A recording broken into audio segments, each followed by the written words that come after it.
अगर आप भी सेंट्रल आर्म पुलिस फोर्सेस जैसे कि आईटीबीपी, सीआईएसएफ, बीएसएफ, एसएसबी या सीआरपीएफ में बतौर ऑफिसर यानी कि असिस्टेंट कमांडेंट लेवल पर शामिल होना चाहते हैं तो आज की वीडियो बहुत ज़्यादा इंपॉर्टेंट है और बहुत अमेजिंग न्यूज़ है इसमें, तो बने रहिए।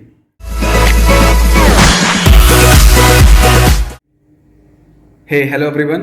I welcome you all to your own YouTube channel Uniform Forces. I hope you guys are doing great.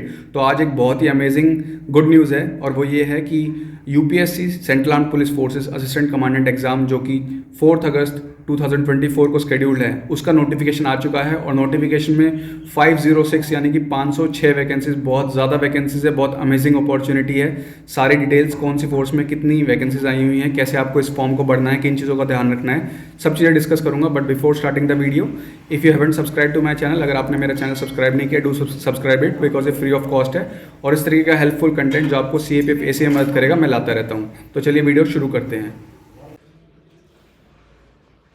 So in today's video we'll see the notification of UPSC Central Armed Police Forces Assistant Commandant Exam 2024।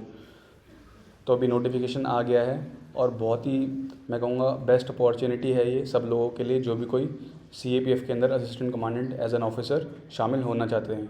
ठीक है, तो सबसे पहले इसमें vacancies देख लेते हैं because वही सबसे ज़्यादा इंटरेस्टिंग पार्ट होता है। But before starting, if you haven't subscribe to my channel, do subscribe it because it's free of cost और इस तरीके का अमेजिंग और हेल्पफुल कंटेंट आपके CAPF एग्ज़ाम के लिए मैं लाता रहता हूँ।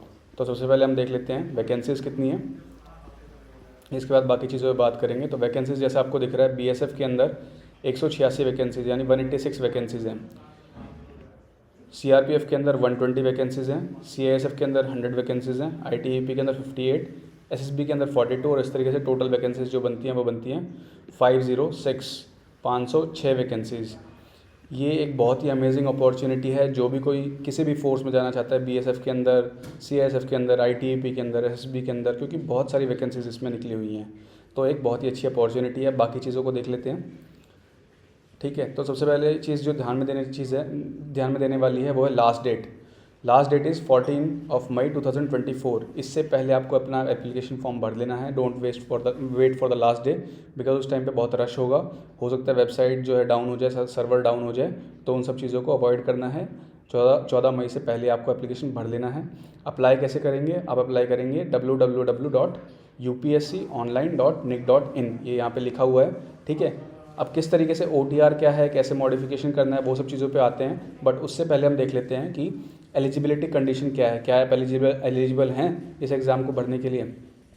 तो सबसे पहले हम यहाँ पर देख लेते हैं एलिजिबिलिटी कंडीशंस। तो देखिए, नेशनैलिटी तो सब लोग इंडियन जो हैं, नेपालीज हैं, भूटानीज हैं, वो भर सकते हैं। Second is sex, male and female both candidates are eligible for the post of assistant commandant. This is one of the best opportunities specially for the females. जो females as an officer forces के अंदर भर्ती होना चाहते हैं competent role में, तो उनके लिए ये एक गोल्डन अपॉर्चुनिटी है।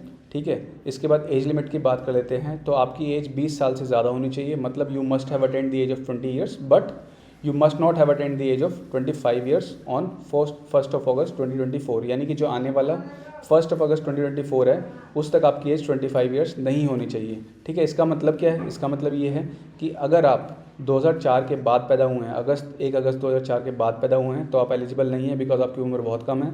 और अगर आप 2 अगस्त 1999 से पहले पैदा हुए हैं, ठीक है, 2 अगस्त 1999 से पहले पैदा हुए हैं, आप जनरल कैटेगरी से हैं, तो आप इस एग्ज़ाम को नहीं दे सकते हैं। आप आउट ऑफ, मतलब आपकी एज जो है ज़्यादा है।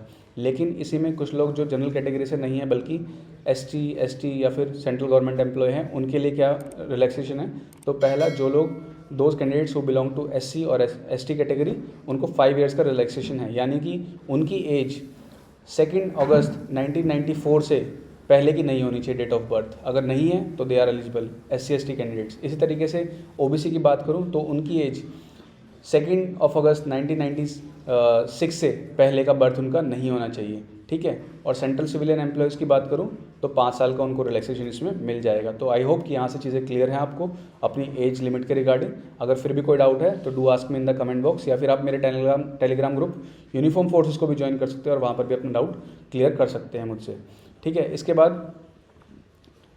बाद मिनिमम एजुकेशन क्वालिफिकेशन की बात करें तो यू मस्ट हैव अब बैचलर्स डिग्री आप किसी भी स्टेट यूनिवर्सिटी, सेंट्रल यूनिवर्सिटी से पढ़े हो बट आपके पास एक बैचलर डिग्री हो, ठीक है। इसमें एक और चीज़ है, अगर मान लो आपके पास बैचलर डिग्री अभी नहीं है, आप मान लीजिए फाइनल ईयर में हैं, तो तब भी आप इस एग्ज़ाम में बैठ सकते हैं। बट इसमें कंडीशन क्या होगी बस, कि जब आप डिटेल्ड एप्लीकेशन फॉर्म भरेंगे, वो कब भरा जाता है, जब आप रिटर्न एग्जाम क्वालिफाई कर लेते हैं, उसके बाद जब आप DEF भरेंगे तो उस टाइम पर आपके साथ ये आपके पास ये जो है पासिंग प्रूफ होना चाहिए कि आपके पास एक डिग्री आ चुकी है, ठीक है। तो अगर आपकी डिग्री डिटेल्ड एप्लीकेशन फॉर्म जो कि आप मान लीजिए कि सितंबर अक्टूबर में आएगा, अगर तब तक आपको डिग्री मिल जाएगी तो आप इस एग्ज़ाम को ज़रूर से ज़रूर भरना, ठीक है। इस एग्ज़ाम को बिल्कुल भरना है आपको। इसके बाद रीअपियरेंस की बात बता देता हूँ। All those candidates who were selected in previous CAPF AC exams, चाहे उन्होंने ज्वाइन किया है या नहीं किया है, they can not reappear for this exam. आप इस एग्ज़ाम में दोबारा नहीं बैठ सकते हैं, ठीक है। फिजिकल स्टैंडर्ड्स क्या हैं वो सब के बारे में मैं बाद में बात करूँगा सेपरेट वीडियो में।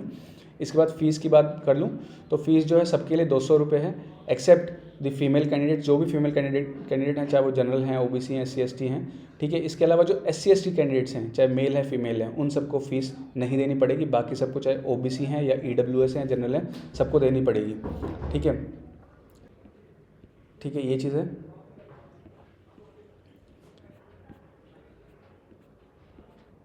इसके बाद अब बात कर लेते हैं कि अप्लाई कैसे करना है। तो upsconline.nic.in से आपको अप्लाई करना है। इसके बाद एक OTR होता है, यानी कि वन टाइम रजिस्ट्रेशन।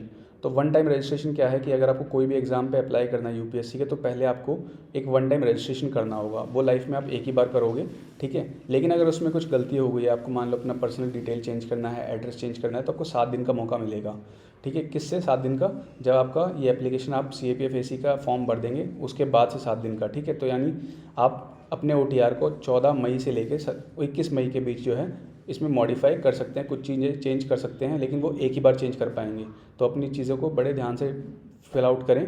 इसके बाद एप्लीकेशन फॉर्म में भी आप चीज़ें चेंज कर सकते हैं, ये शायद पहली बार हो रहा है, ठीक है। तो ये कर सकते हैं 15 मई से लेकर 21 मई के बीच। आपकी अगर कोई भी गलती है, कोई चीज़ आप चेंज करना चाहते हैं, वो इसमें कर सकते हैं। और आप इस एप्लीकेशन को विड्रॉ नहीं कर सकते अगर आप एक बार आपने पूरा इसको सबमिट कर दिया तो, ठीक है। इसके बाद आपको भरने के लिए अपना फ़ोटो आई कार्ड चाहिए होगा, जिसमें आपको सारी डिटेल्स जो लगे हैं वो लगेंगी, जैसे कि आधार कार्ड, वोटर पैन कार्ड, इसमें से कोई भी एक आपका आइडेंटिटी कार्ड चलेगा जिसकी डिटेल्स आपको भरनी होंगी।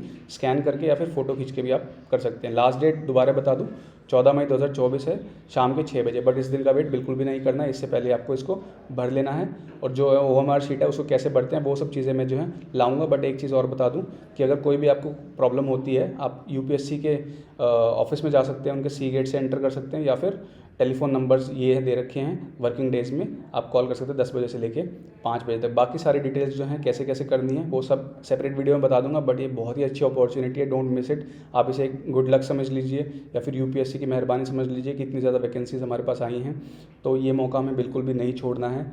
And it is one of the best opportunity जो भी CAPF के अंदर as an officer, as an assistant commandant शामिल होना चाहते हैं। तो this was all for today's video. If you have like this video, do press on the like button, share करें इसको और ज़्यादा से ज़्यादा चैनल को सब्सक्राइब करें, बिकॉज इस तरीके का हेल्पफुल कंटेंट मैं बाकी वीडियोज़ में भी लाता रहता हूँ। I will see you in the next video.